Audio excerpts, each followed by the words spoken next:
মালদার আমের পাশাপাশি জগৎ বিখ্যাত মালদার আম সত্ত্ব। মালদার ইংরেজবাজার ব্লকের কোতোয়ালি অঞ্চলের কল্যাণপুর গ্রাম, এই গ্রামে 60 থেকে 70টি পরিবারের বসবাস, যারা প্রত্যেকে আমসত্ত্ব পেশার সঙ্গে যুক্ত। গোপালভোগ, হিমসাগর, ল্যাংড়া, মূলত এই 3 প্রজাতির আমের আমসত্ত্ব স্বাদে অতুলনীয়। কিভাবে তৈরি হয় এই আমসত্ত্ব? প্রথমে পাকা আম গাছ থেকে পেড়ে বোটা ছাড়িয়ে প্রায় আধ ঘন্টা জলে ভিজিয়ে রাখতে হয়। তারপরে আমের খোসা ছাড়িয়ে আবারও আমগুলোকে প্রায় 15 মিনিট জলে ভিজিয়ে রাখার পর নেটে ছেলে নিয়ে পেস্ট করতে হয়। তারপরে সেই আমের পেস্ট একের পর এক প্রলেপ দিয়ে রোদে শুকাতে হয়। শুকানোর পর কাটিং করে তৈরি হয় আমসত্ত্ব, বাজারে বিক্রি করা হয়। মালদার আমসত্ত্ব বাজার দর 1400 থেকে 1600 টাকা কিলো, তবে একটু নিম্নমানের আমসত্ত্ব বাজারে বিক্রি হয় 800 থেকে 1000 টাকা কিলো। মালদার আমসত্ত্ব শুধু এই রাজ্যে নয়, ভিন রাজ্যে এমনকি বাংলাদেশেও যায় এই আমসত্ত্ব। তবে আমসত্ত্ব প্রস্তুতকারীদের একটাই আক্ষেপ, সরকারি কোনো সাহায্য তারা পায় না। সরকারি সাহায্য পেলে আরও ভালো হতো। তাদের বক্তব্য, মালদায় যদি একটা হাব করা হতো তবে তারা আমসত্ত্বের ভালো মূল্য পেতেন। সংরক্ষণ করা থাকলে আমসত্ত্ব নষ্ট হওয়ার ভয় থাকে না। এই আমসত্ত্ব শুধু খাওয়ার স্বাদের থেকে দুধে কিছুক্ষণ ভিজিয়ে রেখে রুটি দিয়ে খাওয়ার স্বাদই আলাদা। এক এক প্রজাতির আমের স্বাদ পেতে গেলে আপনাকে খেতেই হবে মালদার আমসত্ত্ব। 10% হচ্ছে, মানে এবার আম অনেক কম হয়েছে। আম যেহেতু কম হয়েছে সেজন্য আমসত্ত্ব কম তৈরি হচ্ছে।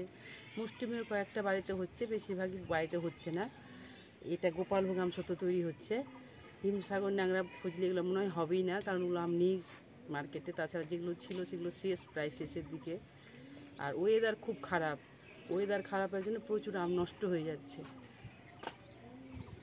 মালের দামের উপরে আমসত্ত্বের দাম ডিপেন্ড করে। এবার আমের দাম বেশি আছে, আমসত্ত্বের দামও বেশি হবে। কত করে চলছে আম? আমাদের কাছে 1600-1700 করে চেয়েছে মন। 40 কিলো দাম 1600 টাকা, 1700 টাকা এরকম। গাছের তলায় আমরা নিয়ে নিচ্ছি, নিয়ে বাড়িতে এসে পাকাচ্ছি।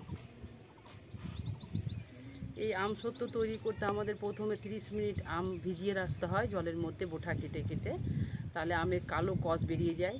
তারপর আম ঝাঁকাতে তুলে জল যখন পড়ে যায় তখন আম ছিলে আবার একটা ফ্রেশ জলে ডুবাতে হয়। সেইখান থেকে আবার ঝাঁকাতে তুলে দিতে হয়।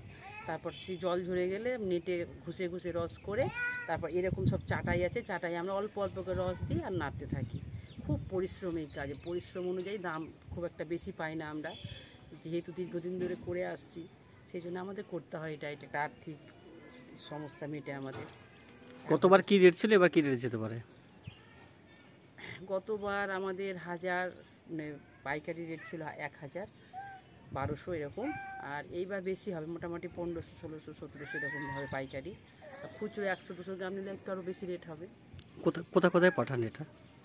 এটা আমাদের বিভিন্ন মেলাগুলো যে হয় সেই সরকারি মেলাগুলোতে তো যাই। তাছাড়া কলকাতা, শিলিগুড়ি, এখন দিল্লিতে একটা প্রোগ্রাম শুরু হবে 16 তারিখ থেকে, সেখানেও কিছু আমসত্ত্ব যাবে। তাছাড়া আমাদের সরকারিভাবে 2টো দোকান আছে, একটা মালদাতে আছে, একটা কলকাতাতে দক্ষিণাপনে আছে, সেখান থেকেও বিক্রি হয়। মালদাটা একটু কম বিক্রি হয়, আর দক্ষিণাপনে যেটা আছে সেখানে বেশ ভালো পরিমাণে বিক্রি হয়। সরকার কোন সহযোগিতা? সরকার বিভিন্ন লোনের মাধ্যমে আমাদের হেল্প করে থাকে, আমরা লোন নিয়ে থাকি। সংঘর কাছ থেকে লোন পাই, দলের লোন পাই, এবার আবার ব্যক্তিগতভাবেও লোন দিচ্ছে আমাদের। টাকার আর কোনো সমস্যা নেই আমাদের, লোন চাইলে আমরা লোন পেয়ে যাচ্ছি।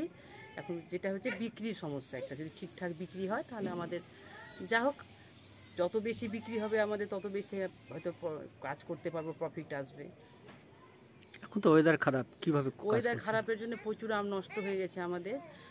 40 কিলোতে মোটামুটি 2.5 থেকে 3 কিলো আমসত্ত্ব হয়, কিন্তু এবার 2 কিলো আসবে কিনা সন্দেহ আছে। আম পচে নষ্ট হয়ে গেছে, আম পচে গেলে এটা তৈরি হয় না, কোয়ালিটি খারাপ হয়ে যায় পচা আম দিলে। সেই জন্য আমরা পচা আম ইউজ করি না, এটাতে সব ফ্রেশ আম ইউজ করা হয়।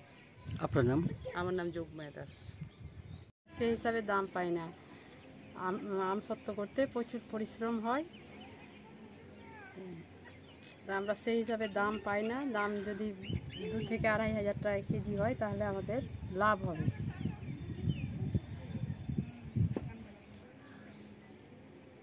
সেই হিসাবে কি দাম পান? না, সেই হিসাবে আমরা দাম পাই না আমসত্ত্বের। আমাদের পরিশ্রম খুব হয়। আমের দাম, এবার আমের দামটাও বেশি, আমের ফলন হয়নি।